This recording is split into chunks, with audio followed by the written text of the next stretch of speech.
As you mentioned, we've got a few Q&A. We had lots and lots of people with questions for you, Colin. Everybody wanted to ask you something. The first one is from a young gentleman. Blake Cotter was a senior designer at National Express. As I mentioned earlier, I went to university with Blake, and while we were all crazy about cars, Blake is a proper aficionado about buses, including being an owner of not just one, but a few. Anyway, he asked me to ask you, is there a market for rapid transit double-deckers as an alternative to the current single-deck articulated solution? I think the answer to that is yes. It's a brilliant question. We've just sold 29 new all-electric buses, double decks, into National Express, so thank you, Blake, for your custom.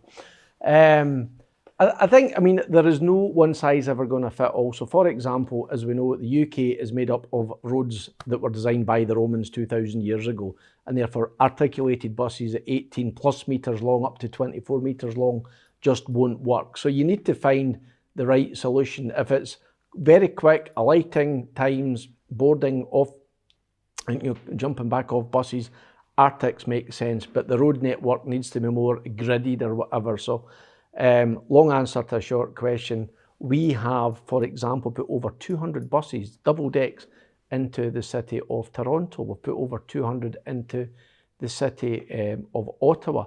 Both of those cities typically used articulated buses, but guess what? Articulated buses jackknife in the winter. Double decks can run when articulates can't. People are commuting longer and longer. Double deck buses have more seats than articulated buses. So it's a much, much better passenger experience.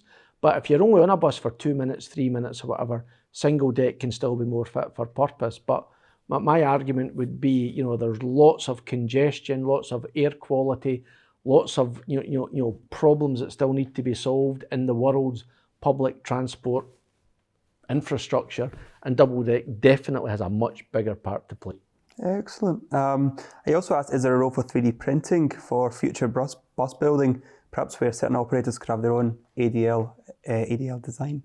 Well, I think 3D printing is probably the biggest breakthrough in the last 20 years, and I think the simple answer at 30,000 feet is yes. So for example, if you want the front of the bus to be bespoke and unique to you, then 3D printing can definitely enable that, because historically, if you went with GRP, the cost of tooling, cost of molds and so on could run into tens or hundreds of thousands of pounds, and therefore you always want to have a consistent design. 3D design certainly allows more bespoke design, but with it comes more cost, more complexity.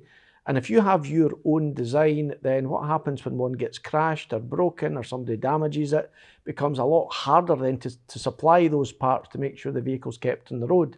So, I've read recently about Rolls-Royce motor cars having potentially bespoke commissions, and every car could be different from 2035 onwards.